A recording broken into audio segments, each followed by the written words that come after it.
I'm just going to give you a word of encouragement today. That's my post for today. I had a long weekend. I was in the sun. I was running everywhere. It was a busy weekend.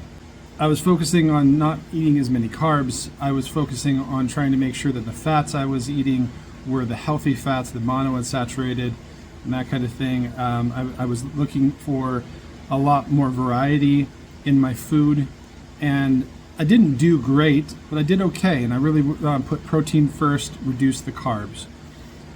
What I could have done better was to add more vegetables, although I did have lots of vegetables in my diet, and more fruit. Although I do have oranges almost every single day, there's probably other fruit that I could probably introduce into my diet. I'm 300 and I want to say 68 pounds at the moment. I'm a big guy, and I don't look it. I mean, yes, I'm pretty big, but I also, I carry it a little bit differently than people my size who don't have the same body structure. I don't have as much of the fat bulk. I actually have a larger frame, and I do actually work out, at least in terms of weight training, and I've always done some level of weight training, but I need to lose some, right? And so I'm really focusing on my diet and my activity level. I was very busy this weekend. I had a lot of water. I'm not perfect. I probably lost maybe a pound or two in the last week.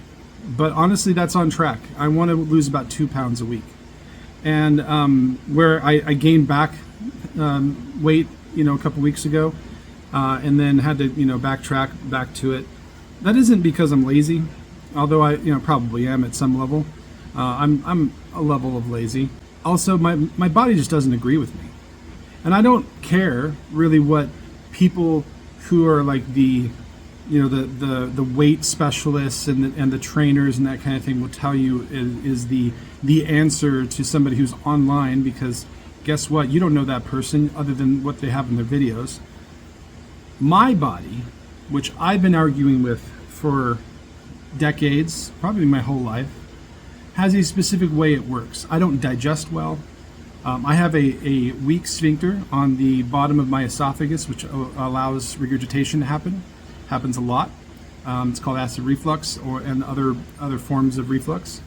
And that whole process has done everything from damage my digestive system to cause metabolism to reduce. And I'm uncomfortable with food.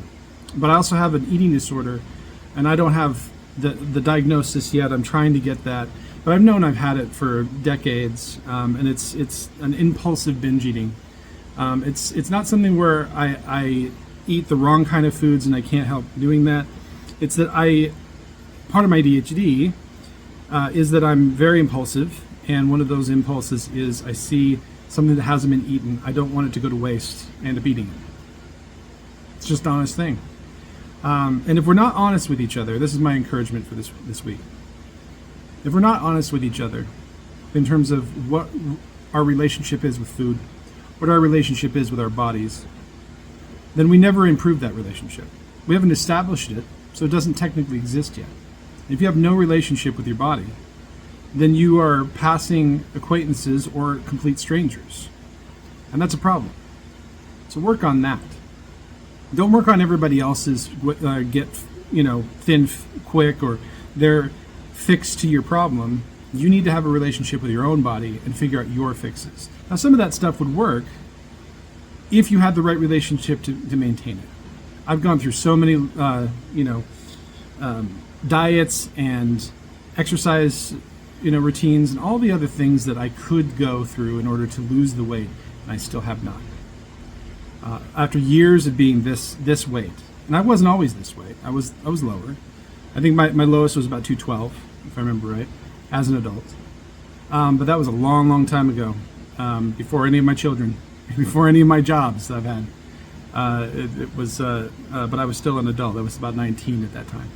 I think that one of the worst things that we've gone through as a generation, Gen X and millennials, I'm a Zennial, so right there in the middle, is go through all the fads, the South Beach diet, the Atkins diet, Herbalife, all the other fads and multi-level marketing schemes that pass himself off as weight loss. Jenny Craig, the Weight Watchers. I mean, there's so many of those kind of situations, and they work for some people, but they don't work for everybody. And I think that what we've really gotten into is that we keep floating between them. We don't think about our weight loss as a journey, because honestly, as much as even those systems will try to get you into like this journey of weight loss, that journey is usually only a year or two. And if you don't make that, then you've been basically told that your journey has failed and you need to figure out something else, another journey. It's all one journey. I hope you understand that at this point. After the 3 decades that we've been around trying to lose our weight, and it just keeps coming and going. It's a journey no matter what. It's the journey for the rest of our life. Food will always be there. And we have to treat it and acknowledge it as an input to our life, but a part of our journey with survival, no matter what type of person you are. I just want to encourage you that you're on that journey today. I recognize your journey as much as I recognize my own. And hopefully your journey goes well in the coming days. That's all I want. I appreciate your time.